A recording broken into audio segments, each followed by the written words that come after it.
नमस्कार।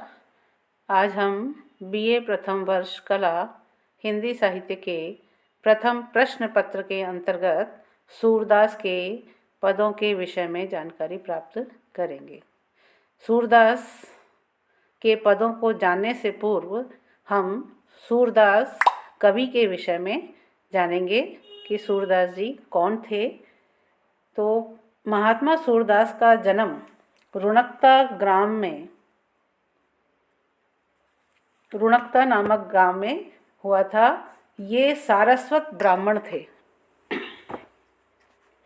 एक जनश्रुति के अनुसार इन्हें जन्म से अंधा माना जाता है और इनके गुरु वल्लभाचार्य थे। बचपन से भगवान में इनकी आस्था थी। ब्रिज में गौ घाट पर श्रीनाथ जी के मंदिर में रह कर के कृष्ण की भक्ति में तन्मय होकर नित्य नए पद बना करके भगवान को अर्पित करना इनका प्रमुख कार्य था। ये रोज एक पद बना करके भगवान को अर्पित करते थे। इस प्रकार से इनके जो लिखे हुए पद हैं वो बहुत अधिक संख्या में एकत्रित हो गए, जिसे सूरसागर, सूरसारावली तथा साहित्य लहरी जैसे ग्रंथों के रूप में देखा जा सकता है। सूरदास हिंदी साहित्य के भक्ति काल की सगुण शाखा के कृष्ण भक्ति के मुख्य प्रतिनिधि और सर्वश्रेष्ठ कवि हैं। इन्होंने भगवान कृष्ण की बाल लीला, रूप माधुरी, मुरली महिमा, संयोग और वियोग श्रृंगार, विनय और भ्रमर गीत आदि प्रसंगों का विस्तार पूर्वक वर्णन किया है। इनके काव्य में वात्सल्य और श्रृंगार रस की प्रमुखता रही है। बाल्यकाल और यौवन काल के जीवन की रमणीयता को उन्होंने अनेक प्रकार से मनोरम परिस्थितियों के विशद चित्रण के द्वारा दिखाया है। सूरदास कृष्ण के अनन्य सखा थे और इसीलिए उनकी भक्ति जो है वो सख्य भाव की भक्ति है। अष्टछाप के कवियों में सूर ही सबके शिरोमणि है। इन्होंने मुक्तक काव्य भी लिखे, गीति काव्य के ये गायक थे और इन्होंने सभी रचनाएं गे के रूप में यानी गीत के रूप में लिखी हैं, जिसे हम गा सकते हैं। निर्गुण का खंडन करके इन्होंने सगुण की स्थापना करने में अपूर्व सफलता अर्जित की है। तो इस प्रकार से कह सकते हैं कि सूर हिंदी के भक्ति साहित्य आकाश के सूर्य की तरह सदैव पाठकों के सामने चमकते रहे हैं और चमकते रहेंगे। अब सूरदास के कृष्ण जो काव्य कला है उसकी क्या विशेषताएं हैं उसके विषय में जानेंगे। कृष्ण भक्त सूर प्रारंभ में विनय के पद लिखा करते थे और इन पदों में भक्त की जो हीनता है, प्रभु की महानता है, उसका चित्रण हमें देखने को मिलता है। बालक कृष्ण की लीलाओं का जैसा सुंदर चित्रण सूरदास जी ने किया है वह हिंदी साहित्य में अद्वितीय है। कृष्ण की बाल चेष्टाएं और मानसिक वृत्तियां इनकी सूक्ष्म और पैनी दृष्टि से ओझल नहीं हो पाई हैं। वात्सल्य और श्रृंगार रस का तो ये कोना कोना झांक आए हैं। श्रृंगार के संयोग और वियोग दोनों पक्षों का इन्होंने विशद वर्णन किया है।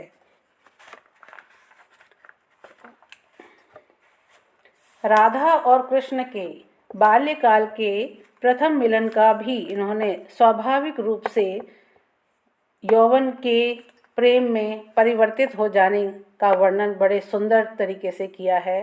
संयोग वर्णन में गोपियों के साथ कृष्ण की उछल कूद और हास विलासमयी जो क्रीड़ाएं हैं उनका यथार्थ चित्रण जो है इन्होंने अपनी लेखनी से किया है। वियोग वर्णन के चित्रों में भी सूर अपनी सानी नहीं रखते हैं। भ्रमर गीत के अंतर्गत विरह की सभी दशाओं का वर्णन किया गया है, जिससे कठोर हृदय की करुणाद्र हो उठता है।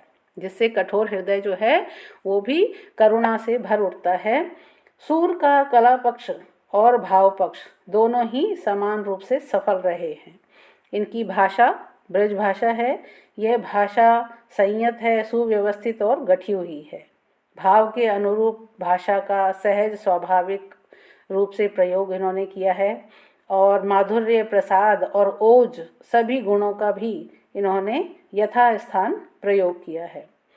इन्होंने संस्कृत के तत्सम शब्दों का, ब्रज भाषा के ठेठ शब्दों का, फारसी, अवधी, पंजाबी, गुजराती, बुंदेलखंडी आदि जो भाषाएं हैं उनके शब्दों का प्रयोग इन्होंने अपनी रचनाओं में किया है। अलंकारों में इन्होंने उपमा, रूपक, उत्प्रेक्षा आदि अलंकारों का प्रयोग किया है। तो सूरदास ने इन अलंकारों का आरोपण नहीं किया है, ये स्वतः ही आ गए हैं।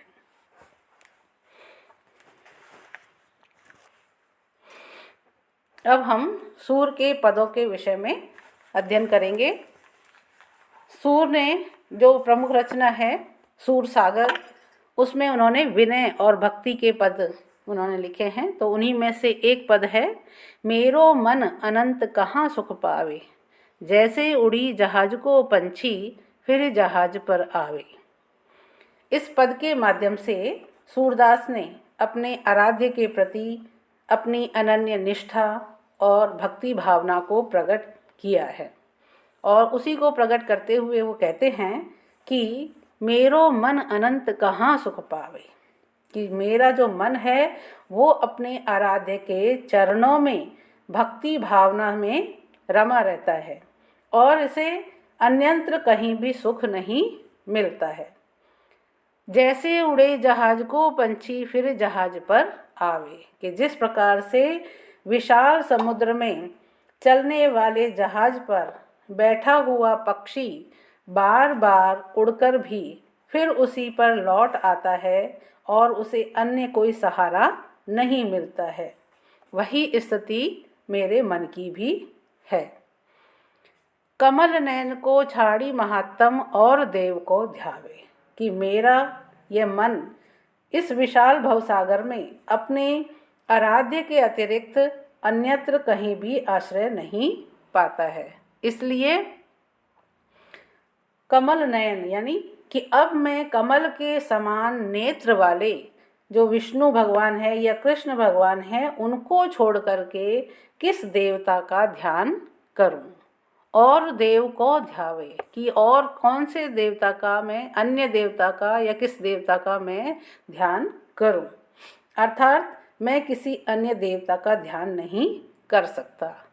परम गंग को छाड़ी पियासो दुर्मति कूप खनावे, कि ऐसा कौन व्यक्ति होगा जो अपनी प्यास बुझाने के लिए परम पवित्र गंगा को छोड़ करके, गंगा के जल को छोड़ करके और कुआं खोदने का प्रयास करेगा। दुर्मति यानी जिसकी बुद्धि खराब हुई है, जैसे हम कह सकते हैं मूर्ख, कि ऐसा कौन मूर्ख होगा कि जो परम पवित्र गंगा के जल को छोड़ करके कुएं को खोद करके अपनी प्यास बुझाने का प्रयास करेगा।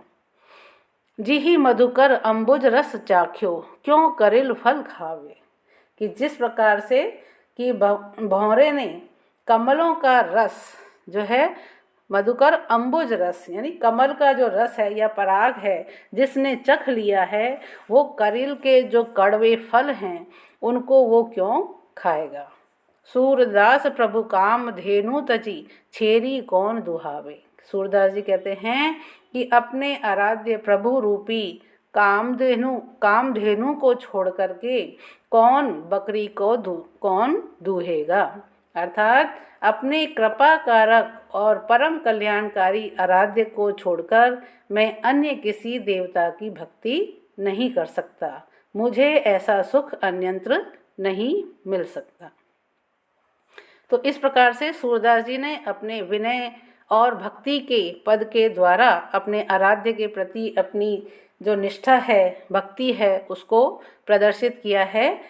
तो इसके माध्यम से उन्होंने अनुप्रास अलंकार, दृष्टांत अलंकार को भी सहज रूप में, हालांकि यहाँ पे उन्होंने हठात इसका प्रयोग नहीं किया है, यह स्वाभाविक रूप से अलंकारों का प्रयोग यहाँ पर हुआ है। तो यहाँ पर अनुप्रास और दृष्टांत अलंकार जो है वो देखने को मिलते हैं।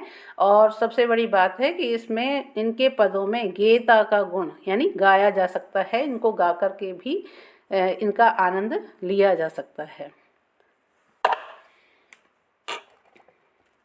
आज के व्याख्यान में इतना ही। धन्यवाद।